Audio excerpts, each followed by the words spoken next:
grandparents, aunts, uncles, third cousins, distinguished guests, undistinguished guests, you know who you are, teachers, parents of triplets, and my other sister. Please pay close attention to the following safety presentation. Welcome to Lakeside Flight 2015, departing Atlanta, Georgia, right now, and arriving in approximately 8 minutes to your future. This aircraft is equipped with emergency exits to the left and right. In the event of a speech failure, your seat cushions can be used to cover your ears. Keep in mind, the past 4 years may be behind you. This flight will make 3 stops: the past, the present, and the future. If you have any other questions about the safety on this flight, feel free to take a look at the in-flight safety guide located in the seat pocket in front of you.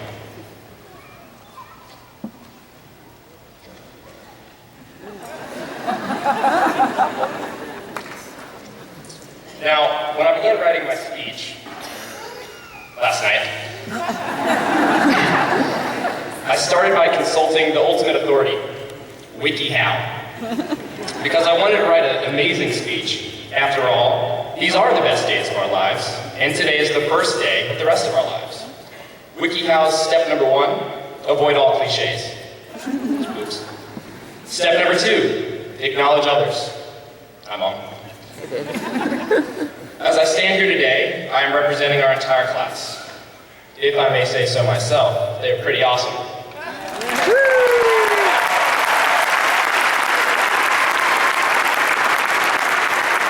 Our diversity and talent has been evident over the past 4 years and will carry us far. There are many talented people who could share the spotlight with me today, including a D1 baseball player and a D1 football player who I expect we will see on television one day, Darius Sewell and Michael Horton.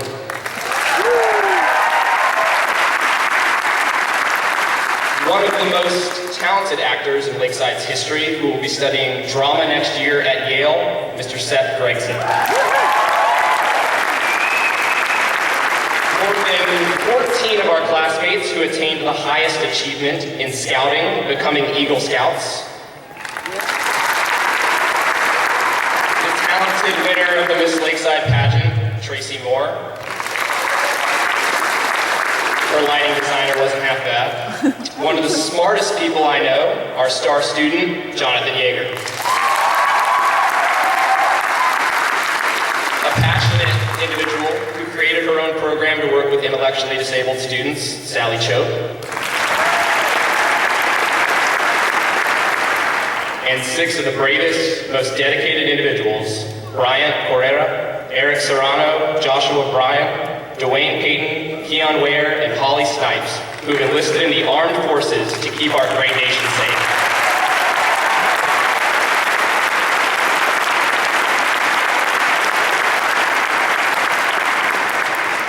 As we look to the future, we should certainly remember the past and all the experiences that bond each of us together, including avoiding Miss Bell's late passes, listening to the Deuces morning announcements, or lack of announcements, peeling off the violation stickers for Mr. Trombino, and cramming into the mosh pit at football games, slowly making our way to the front with each increasing grade level.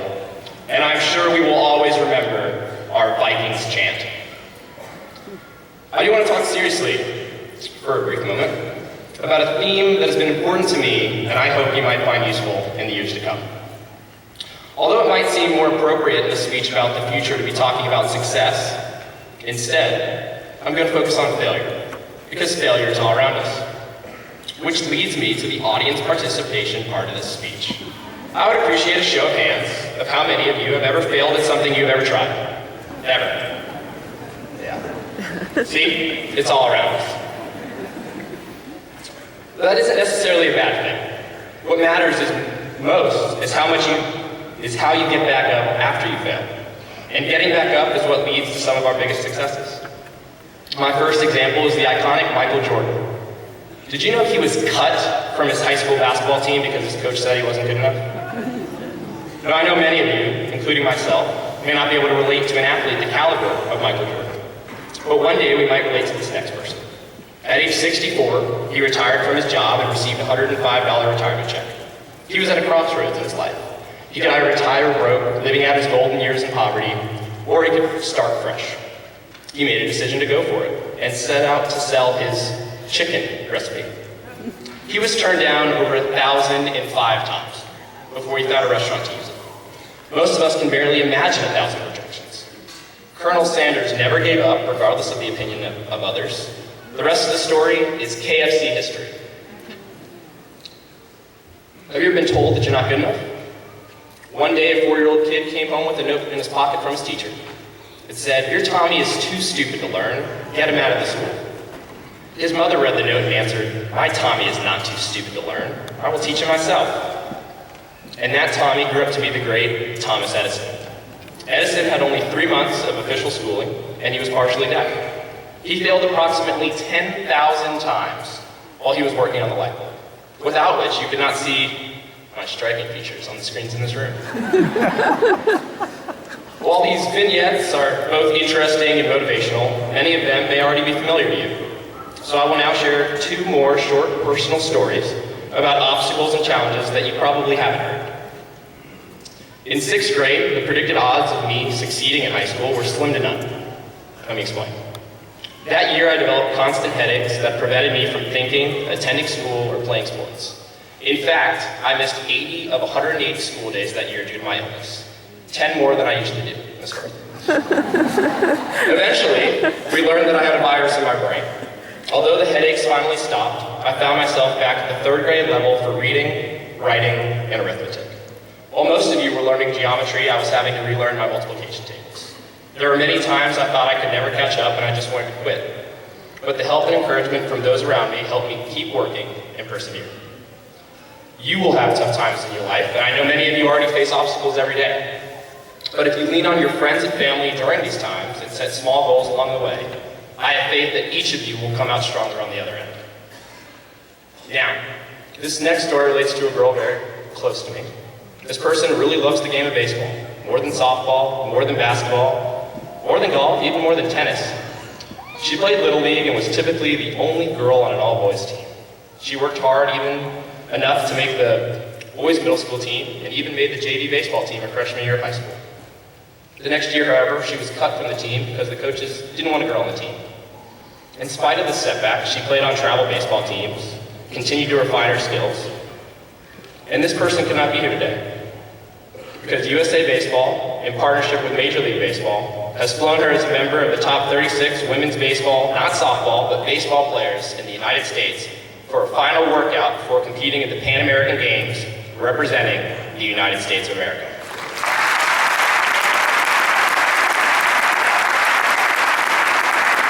She would not be where she is today if she had listened to the coaches that told her to quit. Her passion and perseverance allowed her to grow and better herself so she could get where she is today. Okay, you've sat through these stories. So what lesson do they all have in common, and what can we learn from them? Don't get me wrong, we are all very young and have not experienced monumental failures. But we are all alike in that eventually we will have challenges and struggles. In fact, we are all going to fail. It is likely that each of us will be fired at least once. Most of us probably twice. It is also certain that we will make countless mistakes in the future. After all, we are human. We should remember that it is good for all of us to fail, as some of our greatest successes will come only after failures. What is important is not that we fail, but what we do after we fail. As the great Vince Lombardi said, the greatest accomplishment is not in never failing, but rising again after you fall. In conclusion, there are 3 guiding principles that tie all these stories together. 1, don't fear failure to the point of never taking risks or dreaming big. Babe Ruth put it simply, don't let the fear of striking out keep you from playing the game. In this year's yearbook, Jane Jang and Tyson Ross quoted Walt Disney, who was fired because he lacked imagination and had no good ideas, but he believed that all of our dreams can come true if we have the courage to pursue them. 2, embrace and learn from failure. Senior Eric Chris shared with us that Colin Powell said, there are no secrets to success. It is the result of preparation, hard work, and learning from failure. And the wise Rafiki from The Lion King told us, oh yes, the past can hurt, but you can either run from it, or you can learn from it. 3, Cheerful persistence in spite of failure is a common element of long-term success. Winston Churchill urged us to never, never, never give up. And Principal Jason Klein, can we call him Jason now? Tells us to keep on trucking. So, never give up on something you believe in. And I am proud to say that the 412 people who sit behind me today never gave up.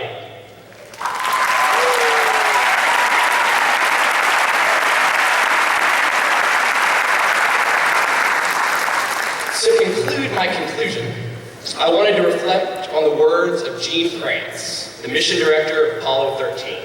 Failure is not an option. But in light of these stories, perhaps we should revise it to say, in the end, failure is not an option.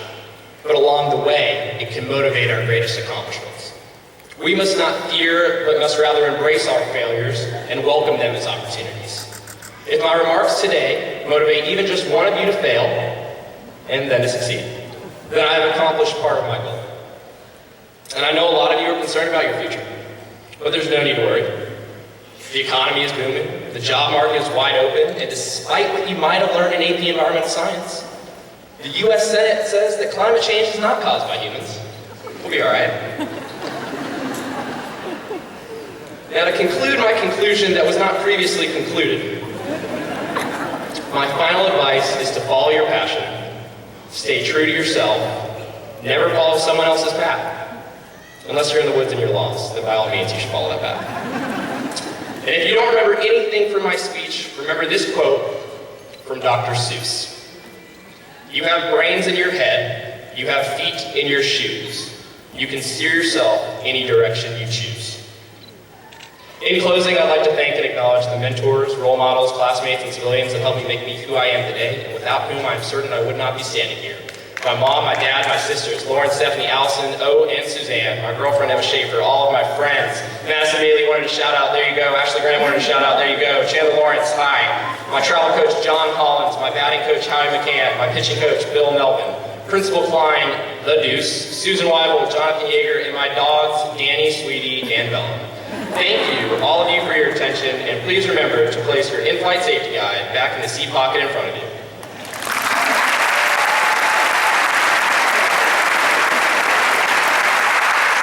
Congratulations, class of 2015. This concludes Lakeside Flight 2015. Thank you and best of luck to all my fellow classmates and their families.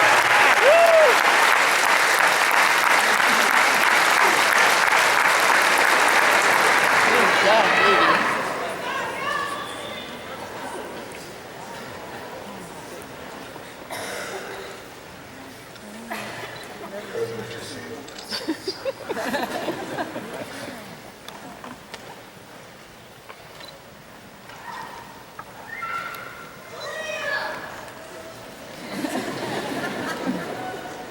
Thank you. Good morning, graduates, students, honored guests, parents, and friends. In short, good morning, Viking family.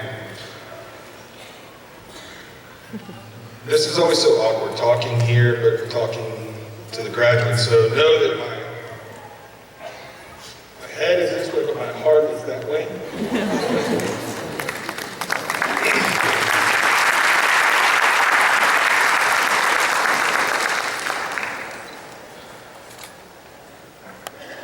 We are all very happy that you're here to share in the celebration of the accomplishments and unique qualities of the 412 members of our graduating class of 2015.